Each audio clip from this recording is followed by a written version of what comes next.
Share মার্কেটের সঙ্গে আপনি যদি অনেক দিন ধরে জুড়ে থাকেন তাহলে বাজেটের দিনের জন্য আপনিও অপেক্ষা করেন, কারণ এই ইউনিয়ন বাজেটের দিন পুরো সালের ক্যাপেক্স থেকে শুরু করে কীরকম পলিসির মধ্যে চেঞ্জ হবে সব কিছু নিয়ে আলোচনা করা হয়। আর কিছু ইনভেস্টর এই বাজেটের পলিসিকে ব্যবহার করে বিভিন্ন সেক্টরের কীরকম ক্যাপেক্স অ্যালোকেট হয়েছে সেটা বুঝে নিয়ে তারা লং টার্মের জন্য ইনভেস্টমেন্ট করে। আর ট্রেডাররা তারা বাজেটের আগে এবং বাজেটের পরে মার্কেটের যে ভোলাটিলিটি সেটাকে বুঝে তারা ট্রেড করতে শুরু করে এবং সেখান থেকে তারা টাকা ইনকাম করার চেষ্টা করে। আর যারা এই মার্কেটের ভোলাটিলিটি বুঝতে পারেন না তাদের স্টপ লস হিট হয়। তো আজকের ভিডিওয়ে আমি সেটাই আলোচনা করব যে স্টক মার্কেটে বাজেটের দিন মার্কেটে কীরকম ভোলাটিলিটি থাকে সেইটা আজকের ভিডিওয়ে আলোচনা করব। আর তার সাথে সাথে কোন কোন সেক্টরের ওপর আমাদের গভর্নমেন্ট বেশি ফোকাস করবে সেই সেক্টরগুলো নিয়েও আলোচনা করব। তাহলে ভিডিওটা শুরু করা যাক। আমি নিরুপমা শেয়ার শেখো চ্যানেলের পক্ষ থেকে সকল বন্ধুদের স্বাগত জানাই। বাজেটের দিন স্টক মার্কেটে কিন্তু বাজেট শুরু হওয়ার সঙ্গে সঙ্গেই আমরা তার রিয়াকশনটা দেখতে পাই। বাজেট শুরু হওয়ার সাথে সাথে স্টক মার্কেটের নিফটি, ব্যাংক নিফটি, সেন্সেক্স কখনো ওপরে যায় আবার কখনো নিচে চলে আসে। তো 1 ফেব্রুয়ারি 2024 আমাদের ফাইন্যান্স মিনিস্টার নির্মলা সীতারামন ওই দিন বাজেট পেশ করবেন। সেই দিনই আমরা 2024 কীরকম মার্কেটের উপর রিয়াকশনটা হয় সেদিন আমরা বুঝতে পারবো। আমি এখানে লাস্ট 5 ইয়ার্সের যেটা আপনাদের সাথে শেয়ার করব, সেখানে আমরা দেখে নেব যে ওই বাজেটের দিনগুলোয় শেয়ার মার্কেট কীরকম রিয়াকশন হয়েছিল, কতটা ভোলাটিলিটি হয়েছিল। বাজেট দুরকম হয়, একটা হচ্ছে ইউনিয়ন বাজেট আর একটা হচ্ছে ইন্টারিম বাজেট। হয়তো এটা আপনারা অনেকেই জানেন, আবার অনেকে জানেন না। ইউনিয়ন বাজেট হচ্ছে পুরো সালের যে বাজেটটা হয় সেটাই হচ্ছে ইউনিয়ন বাজেট। আর ইন্টারিম বাজেট হচ্ছে তখনই পেশ করা হয় যদি ইলেকশন হয় বা সরকার বদলায়। এবছর ইলেকশন আছে, তাই এবছর হচ্ছে ইন্টারিম বাজেট হবে। আর এই বাজেটের মেয়াদ মোটামুটি জুলাই পর্যন্ত থাকবে। তাহলে এবার আপনারা স্ক্রিনে একটা ডেটা দেখতে পাচ্ছেন, সেটা হচ্ছে বাজেটের দিন মার্কেট কত পার্সেন্ট চেঞ্জ হয়েছে এবং মার্কেটের মধ্যে ভোলাটিলিটি কীরকম রয়েছে। এখানে আমি নিফটি এবং ব্যাংক নিফটি নিয়ে আলোচনা করব। 2019 আমরা এখানে দেখতে পাচ্ছি ডেটাটায় 2019 দুটো বাজেট দেখানো হয়েছে। এই 2019 কিন্তু ফার্স্ট বাজেটটা হয়েছিল ইন্টারিম বাজেট আর সেকেন্ড বাজেটটা হয়েছিল ইউনিয়ন বাজেট, যেহেতু এই বছরও ইলেকশন ছিল। তো 1 ফেব্রুয়ারি 2019 আমরা দেখতে পাচ্ছি বাজেটের দিন চেঞ্জ হয়েছে 0.58% পজিটিভে আমরা ক্লোজিং পেয়েছিলাম। আর ভোলাটিলিটি যেটা হয়েছিল সেটা হচ্ছে 1.57%।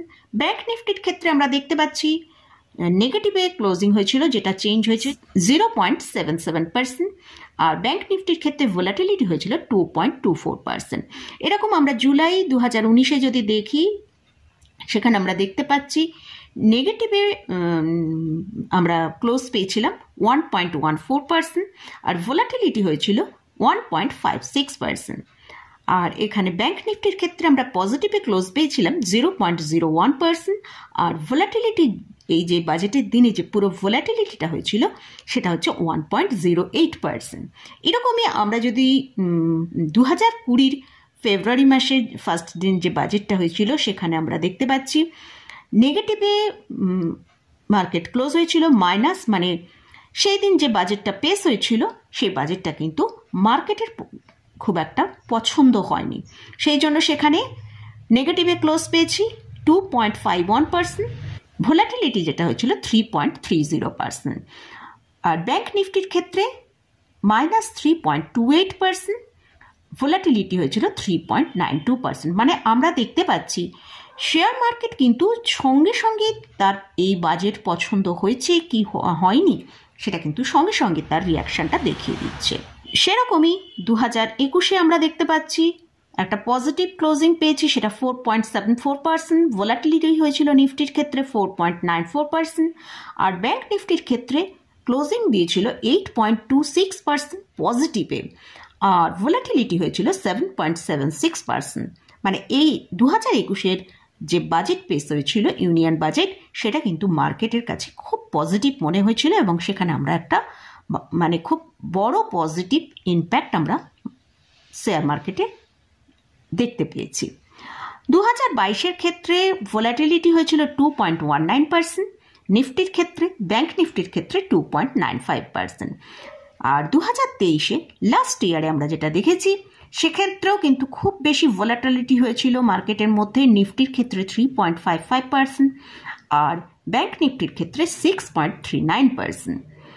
এইটা হচ্ছে মার্কেটের মধ্যে, তাহলে বাজেটের দিনে মার্কেটের মধ্যে কিন্তু একটা খুব বড় ভোলাটিলিটি তৈরি হয়, এবং মার্কেট সেখানে বাজেট ভালো লাগলে সেখানে মার্কেট ক্লোজিং দেয় পজিটিভে, আর যদি মার্কেটের বাজেটটা সেরকম পছন্দ না হয় সেক্ষেত্রে কিন্তু মার্কেট সেখানে সঙ্গে সঙ্গে রিয়াকশন করে, নেগেটিভে ক্লোজিং দেয়।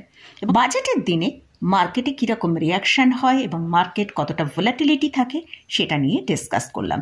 তাই এখানে আমি বলে রাখি যে ট্রেডাররা আছেন যারা মার্কেটের এই ভোলাটিলিটিকে অতটা বুঝতে পারেন না, তো তাদের ক্ষেত্রে আমার মনে হয় যে বাজেটের দিন ট্রেড না করে মার্কেটকে ওয়াচ করা বোধহয় সবচেয়ে বেটার হবে। ভোলাটিলিটিকে যদি আপনি ম্যানেজ না করতে পারেন তাহলে কিন্তু আপনার সেই দিনে ট্রেড করতে গিয়ে হয়তো বড় টাকা লস হতে পারে। এবারে আমরা দেখে নেব কোন কোন সেক্টরের ওপর গভর্নমেন্টের কিন্তু ফোকাস বেশি থাকবে বলে মনে হচ্ছে। ফার্স্ট যে সেক্টরটার কথা বলছি সেটা হচ্ছে রেলওয়ে সেক্টর। এই সেক্টরটায় কিন্তু আমাদের সকলেরই খুব ফোকাস থাকে। এই সেক্টরে গত বছরে খুব ভালো ক্যাপেক্স অ্যালোকেট করা হয়েছিল, এবছরেও আশা করা হচ্ছে এখানে 2.8 থেকে 3 লাখ করোড়ের মতো ক্যাপেক্স অ্যালোকেট করা হবে। নেক্সট যে সেক্টরটার কথা বলছি নাম্বার 2, সেটা হচ্ছে ডিফেন্স সেক্টর। গত বছর এই সেক্টরে প্রায় 5.9 লাখ করোড় ক্যাপেক্স অ্যালোকেট করা হয়েছিল। মেকিং ইন্ডিয়া ডিফেন্স প্রোডাক্টের জন্য যে একটা বড় ফান্ড অ্যালোকেট করা হয়েছিল সেখানে কিন্তু এখনো অনেক কাজ পেন্ডিং পড়ে আছে, সেসব প্রজেক্টের অনেক কাজ পেন্ডিং পড়ে আছে। আশা করা হচ্ছে এবছরেও এখানে একটা ভালো অ্যালোকেশন করা হবে, সেই সব যেসব প্রজেক্টের কাজ কমপ্লিট হয়নি সেগুলোকে কমপ্লিট করার জন্য। থার্ড যে সেক্টরটার কথা আলোচনা করছি সেটা হচ্ছে হেলথ কেয়ার। এই সেক্টরটা কিন্তু খুবই একটা ইম্পর্ট্যান্ট সেক্টর, তো এই জন্য এই সেক্টরের উপরেও কিন্তু সরকারের আমাদের গভর্নমেন্টের খুব ভালো ফোকাস থাকবে। পেশেন্ট কেয়ার, হসপিটালিটি এবং অ্যাফোর্ডেবল মেডিসিনের জন্য এই সেক্টরের উপর একটা ভালো অ্যালোকেশন আসতে পারে। ফোর্থ যে সেক্টরটা নিয়ে আলোচনা করছি সেটা হচ্ছে ইভি সেক্টর। লাস্ট ইয়ার আমরা দেখেছি এই সেক্টরে গভর্নমেন্টের কিন্তু খুব ভালো ফোকাস ছিল, মানে পিএলআই স্কিম ইন্ট্রোডিউস করিয়েছিল, ইভি ভেহিকলস। তো আশা করা যাচ্ছে এই বছরও কিন্তু এই ইভি সেক্টরের উপর সরকারের ফোকাস থাকবে। ফিফথ যে সেক্টরটা নিয়ে আলোচনা করছি সেটা হচ্ছে এআই সেক্টর, আর্টিফিশিয়াল ইন্টেলিজেন্সি ইন্ডাস্ট্রি। এই সেক্টরটাকে ফিউচারের গ্রোথের জন্য কিন্তু মনে করা হয়, তো এই সেক্টরের দিকেও কিন্তু আমাদের গভর্নমেন্টের ফোকাস থাকবে। সিক্স যে সেক্টরটার কথা আলোচনা করব সেটা হচ্ছে রিয়েল এস্টেট সেক্টর। এই সেক্টরে যে জিডিপিটা আমাদের এরা কন্ট্রিবিউট করে সেটা হচ্ছে প্রাইমারি একটা জিডিপি গ্রোথ এরা কন্ট্রিবিউট করে। তো এই সেক্টরকে গ্রোথ করার জন্য কিন্তু এবার হয়তো আমরা দেখতে পারি হোম লোনের ইন্টারেস্ট কম করতে পারে, রেন্টাল ইনকামের যে ট্যাক্স সেটা হয়তো হাটিয়ে দিতে পারে। রিয়েল এস্টেট সেক্টরে গ্রোথ এলে এনবিএফসি সেক্টরেরও কিন্তু একটা ভালো বেনিফিট হবে। লাস্ট যে সেক্টরটা নিয়ে আলোচনা করছি সেটা হচ্ছে energy and power. Energy and power সেক্টরের ওপর কিন্তু আমাদের সরকারের খুব ফোকাস রয়েছে, তো এবং সোলার এনার্জির ওপর কিন্তু একটা বড় ফোকাস রয়েছে। তো আমরা এই এনার্জি এবং পাওয়ার সেক্টরের ওপরেও কিন্তু মনে হয় আমাদের গভর্নমেন্টের একটা বড় ফোকাস থাকবে।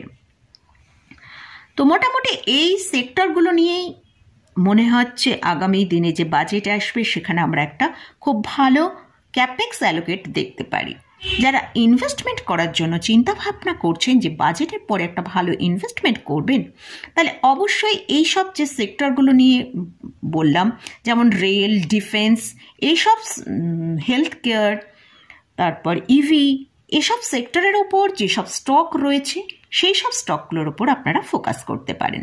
যেমন রেলের সেক্টরের যদি কথা বলি, সেখানে আরভিএনএল, আইআরসিটিসি, আইআরএফসি, এইসব স্টকগুলোকে, বিএমএল, তো এইসব স্টকগুলোর মধ্যে দেখবেন যেখানে হয়তো এখন পর্যন্ত কম হয়তো গ্রোথ দেখিয়েছে, যেমন আইআরসিটিসিতে কিন্তু কম গ্রোথ দেখিয়েছে, এইসব স্টকগুলোর দিকে আপনারা ফোকাস করতে পারেন। আমি এখানে কিন্তু কোনো স্টকে কোনো বাই রেকমেন্ডেশন করছি না। যদি আপনারা ইনভেস্টমেন্ট করতে চান বাজেটের পরে, তাহলে এইসব সেক্টরে যেসব স্টকগুলো আছে সেই সব স্টকগুলোর মধ্যে যে স্টক হয়তো এখনো পর্যন্ত অন্যান্য স্টকের থেকে পারফরমেন্স কম করেছে, সেই সব স্টকে কিন্তু ইনভেস্ট করা যেতে পারে।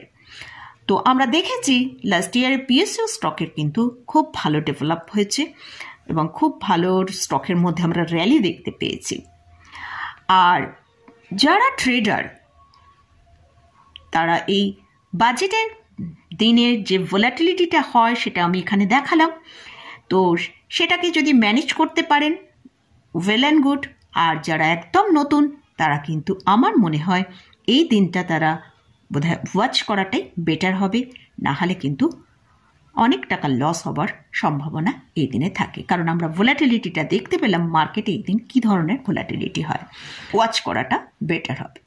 মোটামুটি আজকের মতন ভিডিওটা এখানেই শেষ করছি। ভিডিওটা যদি ভালো লাগে অবশ্যই লাইক করবেন, শেয়ার করবেন, সাবস্ক্রাইব করবেন। ধন্যবাদ।